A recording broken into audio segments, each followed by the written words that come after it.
There are lots of benefits to inversions, including stimulating your lymphatic system, which boosts immunity, and also your parasympathetic nervous system, which encourages relaxation. Two things we need right now.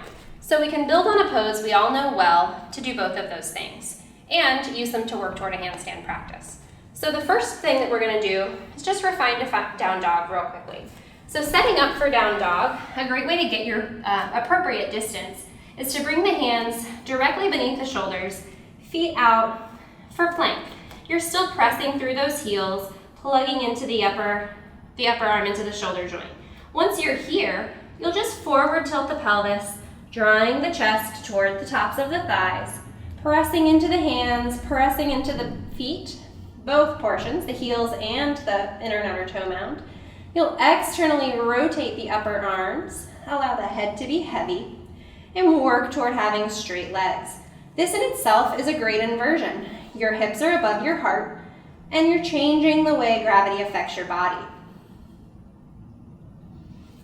To come out, it's always a good idea, unless you're flowing, to lower your knees and pause in child's pose. So we can use this as a base to build on to increase the intensity of the inversion. One of the ways you can do this is with any chair in your home. You'll bring it to the wall. We're going to come to kneeling on the chair. So use the chair for support, bringing the inner and outer toe mounds to the back of the heel, or to the back of the chair and the heel toward the wall.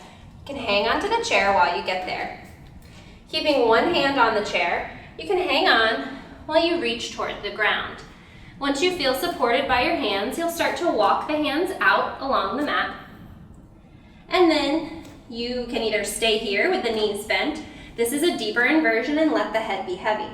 Or you can press into the feet, letting the heels come to the wall, possibly walking out, finding that nice distance, keeping the chest moving toward the thighs, the heels pressing toward the wall, the head is heavy. You're increasing that inversion, and you're working toward a handstand practice.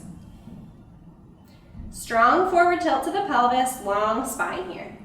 To come out, you'll bend the knees, just as you did moving toward child's pose. Then you'll walk the hands in, use the chair for support, pulling yourself up, and then coming to a seat. It's a good idea if you feel different when you're coming up from an inversion, you can stay low. You can rest the hands. You could have stayed in the less intense inversion longer, and just make sure that you're feeling back to normal before you come all the way back up. So to take this one step further, we'll remove the chair, and we'll work toward an L handstand. So to start, you're going to come to seat in Dandasana. So all the way against the wall, moving the glute flesh out of the way. We'll flex the feet to take a measurement. So completely against the wall. This block is handy just to make a marker of where my feet end, because every body is a little different. Once I know where I'm going, this block tells me where I need to put my hands. Once I plant them, and when I plant them, I want them shoulder width apart. You might feel like you have a broader base of support by widening your hands, but if you do that, you're not stacking the bones, and in fact, it requires more strength. So you've got the hands planted. We're really driving into the first two knuckles in the palm. Those are the biggest extension of the arm bones.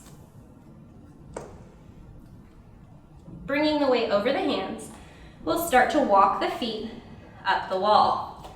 As you lift, the goal will be to bring the hips over the heels, the chest through, and come to 90.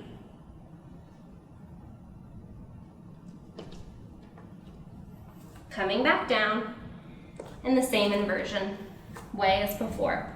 Coming through child's pose, slowly coming up. By bringing the hips directly over the shoulders, you're building toward a handstand practice that you can then turn around and put legs up the wall the other way. Thanks.